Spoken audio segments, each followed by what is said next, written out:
یہ دونوں اتنے جامع وظیفے ہیں کہ کسی عام آدمی نے نہیں، اللہ نے، اللہ کے رسول نے گارنٹی لی ہے کہ جو یہ دو وظیفے پڑھے گا اللہ اس کی سب مشکلیں آسان فرما دے گا۔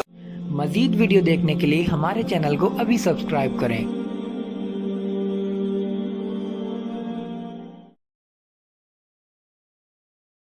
کہ جو حضور سرور کائنات صلی اللہ علیہ وسلم پیغام لے کے آئے، اس پیغام پر ہمیں عمل کرنا چاہیے۔ حضور کا پیغام، اس پیغام کے اندر سب سے زیادہ اہمیت رکھنے والی چیز نماز ہے۔ سب سے زیادہ حضور نے جو زور دیا ہے وہ نماز پر زور دیا، اور کتنا پیار تھا حضور کو نماز سے۔ حضور نے فرمایا قرۃ عینی فی الصلاۃ، میری آنکھوں کی ٹھنڈک نماز۔ اب جو کہ جس کو انسان کو جس سے محبت ہوتی ہے، اس کو جو چیز پیاری ہو وہ بھی انسان کو پیاری ہو جاتی ہے۔ اب ہمیں نبی سے پیار ہے، لیکن نبی کو جو چیز پیاری ہے نماز وہ ہمیں پیاری نہیں۔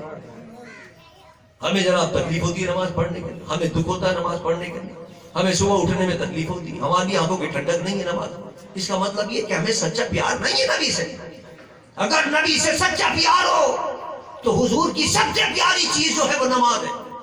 ہمیں نماز سے پیار کرنا چاہیے، نماز پابندی کے ساتھ ہمیں ادا کرنی چاہیے۔ صبح اٹھنا بڑا مشکل ہوتا ہے، لیکن نہیں، نیند پیاری نہیں ہونی چاہیے، اللہ کا محبوب پیارا ہونا چاہیے۔ اگر اللہ کا محبوب پیارا ہے تو نیند قربان کر دو اپنی۔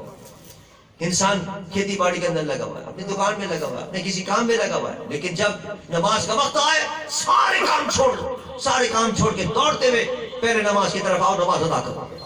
نماز پڑھنے کے بعد پھر جو کام کرو گے اللہ اس کام میں بھی برکت پیدا کر دے گا، اور نماز چھوڑ کے کرو گے تو یاد رکھو نماز نہ پڑھنے کی نحوست ہوتی ہے۔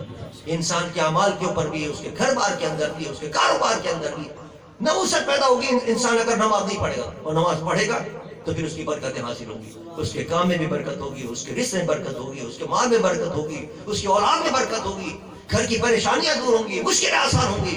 لہذا ہم چاہیے کہ ایک تو ہم نماز پابندی کے ساتھ ادا کیا کریں، اور نماز کے بعد ہمارے مرشد یہ وظیفہ بتایا کرتے تھے کہ ایک وقت مقرر کر لو صبح یا شام کا، اور اس میں ایک تسبیح، کم سے کم ایک تسبیح استغفار کی پڑھو، استغفر اللہ العظیم الذی لا الہ الا هو الحی القیوم واتوب الیہ، 100 مرتبہ یہ پڑھ لو، اور 100 مرتبہ درود شریف پڑھا کرو صلی اللہ علی حبیبی محمد وآلہ وصحبہ وسلم۔ یہ دونوں اتنے جامع وظیفے ہیں کہ کسی عام آدمی نے نہیں، اللہ نے، اللہ کے رسول نے گارنٹی لی ہے کہ جو یہ دو وظیفے پڑھے گا اللہ اس کی سب مشکلیں آسان فرما دے گا۔ اب دنیا میں کتنی مشکلیں پیش آتی ہیں آدمی کے، پھر دنیا کے اٹھنے کے بعد قبر کی کتنی مشکلیں آئیں گی، پھر قبر کے بعد حشر کا میدان ہوگا، وہاں سب سے بڑی مشکل ہوگی۔ حضور نے فرمایا کہ یہ وظیفے دونوں پڑھو، دنیا کی مشکلیں بھی آسان ہوں گی، قبر کی مشکل بھی آسان ہوں گی، حشر کی مشکلیں آسان ہوں گی۔